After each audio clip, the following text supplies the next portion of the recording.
नमस्कार, मैं हूं डॉक्टर भारती मक्कड़। स्वागत करती हूं आप सबका आयुरस हीलिंग हब में। सबसे पहले आप सबको नवरात्रे की बहुत बहुत शुभकामनाएं। नवरात्रे पूरे भारत में बहुत धूमधाम से सभी जगह अलग अलग तरीके से मनाया जाता है। नवरात्रे शुरू होते ही मेरे पास ये क्वेरीज पेशेंट्स की बढ़ जाती हैं। क्या हम ये चीज खा सकते हैं? क्या नवरात्रों में ये खा सकते हैं? और कुछ लोग ये भी जानना चाहते हैं कि क्या नवरात्रों में आयुर्वेदिक दवाई खा सकते हैं? तो आज मैं आपको इन्हीं सवालों का जवाब दूंगी और आज की वीडियो में हम जानेंगे कि नवरात्रों में खाने वाली चीजें क्या सफेद दाग के रोगी खा सकते हैं या नहीं, और अगर नहीं खा सकते तो उनके क्या ऑल्टरनेट हैं। और दूसरी बात, क्या सभी आयुर्वेदिक दवाइयां नवरात्रों के दिनों में खाई जा सकती हैं या उनमें से कुछ ऐसी दवाइयां हैं जिनका उपयोग नवरात्रों में नहीं करना चाहिए। आइए शुरू करते हैं।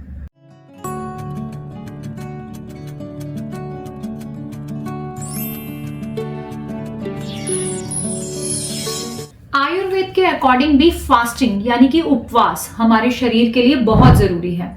जब हम उपवास रखते हैं तो हमारे डाइजेस्टिव सिस्टम को डिटॉक्सिफाई होने का मौका मिलता है और डाइजेस्टिव सिस्टम की पावर बढ़ती है। आयुर्वेद में जाठराग्नि नाम आया है डाइजेस्टिव फायर का, तो हमारी डाइजेस्टिव फायर की पावर भी बढ़ती है जब हम उपवास रखते हैं। लेकिन ये उपवास सही तरीके से होना चाहिए। आजकल जो हम नवरात्रि में फास्ट रखते हैं उसे हम एक फेस्टिवल की तरह मनाने लग गए हैं, यानी कि जैसे हम किसी त्योहार में बहुत तरह के पकवान खाते हैं और कई बार जरूरत से ज्यादा ही खा लेते हैं, ऐसा ही हम नवरात्रि के फास्ट में भी करने लगे हैं। ऐसा अगर आप करते हैं तो डेफिनेटली वो फास्ट हमारी हेल्थ के लिए अच्छे नहीं है। लेकिन सही मायनों में अगर आप उपवास रखते हैं जिसमें आपको पेट भरने से थोड़ा कम खाना है, हेल्दी खाना है, सोच समझकर खाना है और बार बार नहीं खाना है, ऐसा उपवास अगर आप नवरात्रि में रखते हैं तो ये आपकी हेल्थ के लिए बहुत अच्छा है। ऑटो इम्यून डिजीजेस जैसे कि ल्यूकोडर्मा के लिए भी बहुत फायदेमंद है। तो इसी तरह का आप उपवास रखें और इसमें आप क्या खा सकते हैं या क्या नहीं, इसकी जानकारी मैं पहले देती हूँ। नंबर 1 जो नवरात्रि में सबसे ज्यादा उपयोग में होता है वो है कुट्टू का आटा। तो कुट्टू का आटा जो है वो सफेद दाग के रोगी इसका सेवन कर सकते हैं, इसमें कोई दिक्कत नहीं है। मगर कुट्टू का आटा थोड़ा गर्म होता है तो कुछ एक बातों का आपने ध्यान रखना है। जो दूसरे आटे नवरात्रि में यूज होते हैं वो है सामक का आटा या फिर सिंगाड़े का आटा। ये दोनों ही आटे जो हैं तासीर में ठंडे होते हैं और हमारे लिवर के लिए भी अच्छे होते हैं। हालांकि कुट्टू का आटा भी प्रोटीन रिच होता है, उसमें भी बहुत फाइबर होता है जो सफेद दाग रोगी के लिए अच्छा है, लेकिन ज्यादा मात्रा में खाने से वो हमारे अंदर गर्मी कर सकता है और कई बार आपको ईचिंग कर सकता है। तो इससे बचने के लिए आप क्या करें कि आपको नवरात्रि में जब भी आटे की रोटी बनानी हो, पूड़ी बनानी हो या परांठी बनानी हो, तो आप या तो ये तीनों आटे मिक्स कर लीजिए। तीनों आटे इक्वल मात्रा में लेंगे तो आपकी ठंडी चीज की क्वांटिटी जो है आटे में बढ़ जाएगी और फिर वो आपको नुकसान नहीं करेगी। तो यानी कि आप अगर कुट्टू का आटे का कुछ भी खाना चाहते हैं तो उसमें सामक का आटा या सिंगाड़े का आटा जरूर मिलाएं ताकि वो बहुत गर्मी ना करे और आपके शरीर को किसी तरह का नुकसान ना करे।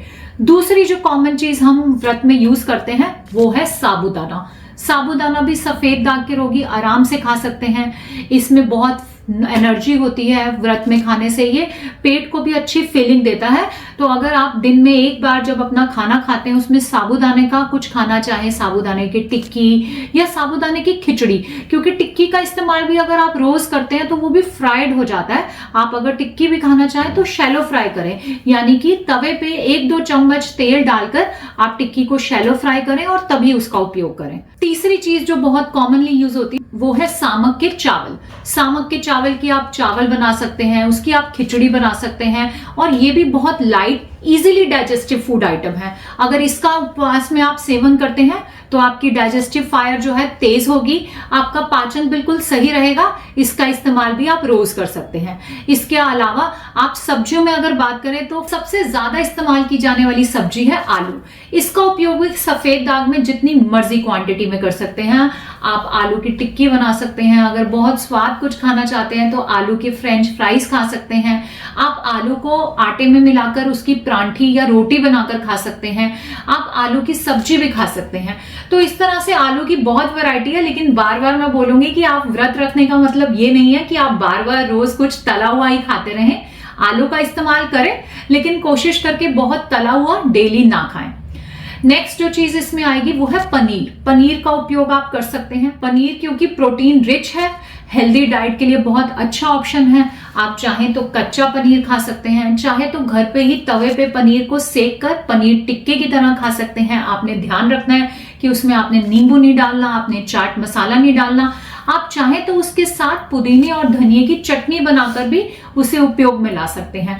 चटनी में मेरे से अक्सर लोग पूछते हैं कि क्या हम दही का इस्तेमाल कर लें। आपको दही का इस्तेमाल नहीं करना है, लेकिन अगर आपको चटनी में थिकनेस लानी है, मीडियम लाना है कि वो पीसी नहीं जा रही बिना दही के, तो आप उसमें तिल का इस्तेमाल कीजिए। आप थोड़ा सा धनिया पुदीना लेकर उसमें थोड़े तिल के बीज डालिए, उसके बाद उसमें जरा सा पानी डाल के उसे ग्राइंड करें। ये चटनी बहुत ही स्वादिष्ट बनेगी और आपको किसी भी तरह से दही की कोई कमी महसूस नहीं होगी। तो दही का जिक्र आया ही है तो यहाँ पे बात कर लेते हैं कि व्रत में एक और चीज है जो सभी लोग बहुत मात्रा में यूज करते हैं, वो है दही।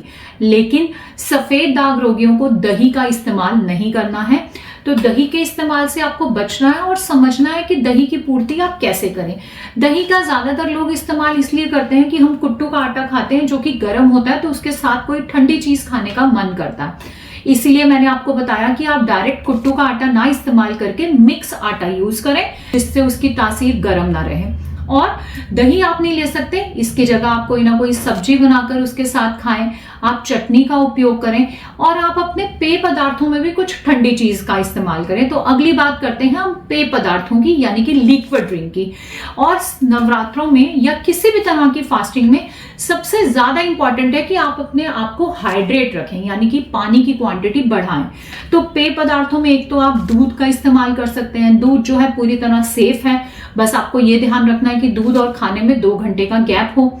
दूसरी बात, आप इसमें खसखस का शरबत, रोज का शरबत, नारियल पानी, ऐसी चीजें ले सकते हैं। आप जब ये चीजें लेंगे, आप बेल शरबत ले सकते हैं। आप जब बेल शरबत लेंगे तो ये आपको तासीर को ठंडा करता है और दही जो आप नहीं खा रहे हैं उसकी कमी को पूरा करता है। इवन नारियल पानी की भी तासीर ठंडी होती है। इसका इस्तेमाल भी अगर आप नवरात्रों में करते हैं तो आपकी बॉडी पूरी तरह हाइड्रेट रहेगी। और नवरात्रों में अगर आप एक आध चीज कोई गर्म भी खा लेते हैं तो नारियल पानी जैसी चीज उसकी गर्मी को न्यूट्रलाइज भी करेगी। और आप अपने नवरात्रों में सलाद का सेवन भी जरूर करें।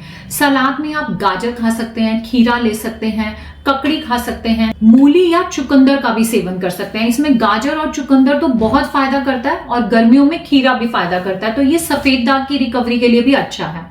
अगर फ्रूट्स की बात करें तो फ्रूट्स जो है वो बहुत लिमिटेड है, पर आजकल मिलने वाले फ्रूट्स में आप तरबूज, खरबूजा इसका सेवन कर सकते हैं। आप चीकू, केले का सेवन कर सकते हैं और थोड़ी मात्रा में मीठा सेब भी खा सकते हैं। तो इस तरह से आप इन फ्रूट्स को भी अपनी डाइट में शामिल कर सकते हैं। ये भी बहुत हेल्दी ऑप्शन है। इसके अलावा आप ड्राई फ्रूट्स भी खा सकते हैं। बादाम तो देखिए आपको रोज भिगोकर खाने ही है। किशमिश के अलावा आप बाकी ड्राई फ्रूट्स भी खा सकते हैं। नवरात्रों में एक और बहुत अच्छा स्नैक्स है, वो है मखाना। मखाने को इस्तेमाल करने के लिए आप इसे 1 चम्मच घी में भून लीजिए और भूनने के बाद ये थोड़े कड़क क्रिस्पी हो जाते हैं। इस पे आप नमक छिड़क के खाइए। ये बहुत अच्छा स्नैक्स की तरह आप खा सकते हैं। आप इसका सेवन चाय के साथ भी कर सकते हैं अगर आप चाय पीने के आदी हैं। अगर आप चाय पीने के आदी नहीं है तो उसकी जगह आप ग्रीन टी लीजिए या जो मैंने बाकी ठंडी चीजें बताई हैं वो लीजिए। तो इस तरह से आई थिंक मैंने वो सभी चीजें कवर की हैं जो हम व्रत के दिनों में कॉमनली खाना चाहते हैं। फिर भी अगर कोई चीज मुझसे छूट गई है और आप जानना चाहते हैं कि उसका सेवन हम कर सकते हैं या नहीं, तो कमेंट बॉक्स में लिखकर मुझसे जरूर पूछें। और अब लास्ट में मैं बताऊंगी सबसे इंपॉर्टेंट बात, चाहे आपने फास्ट रखा हो या नहीं रखा हो। जो लोग फास्ट नहीं भी रखते हैं वो भी नवरात्र में प्याज, लहसुन का या कोई मांस मत्स्य से संबंधित चीज नहीं खाना चाहते हैं। तो इसलिए बहुत लोग मेरे से पूछते हैं कि क्या हम आयुर्वेदिक दवाई नवरात्रों में खा सकते हैं या नवरात्रि के दिनों में हमें ये छोड़ देनी है। तो इसका जवाब ये है कि ज्यादातर आप आयुर्वेदिक दवाइयों का इस्तेमाल नवरात्रों में कर सकते हो। कुछ एक आयुर्वेदिक दवाइयों में जो है मांस मच्छी का इस्तेमाल भी होता है, पर वो दवाई हम बिल्कुल इस्तेमाल नहीं करते हैं। और कुछ एक लोगों को जिनको बहुत ज्यादा गैस की संबंधित प्रॉब्लम रहती है उनको कभी कभार लहसुन आदि वटी कहा जाता है, या 1-2 कुछ ऐसी दवाइयां होती हैं जिनमें लहसुन गिरता है। वो दवाई मैं बहुत कम इस्तेमाल करती हूँ और शायद 1000 में से किसी एक पेशेंट को ही देती हूँ।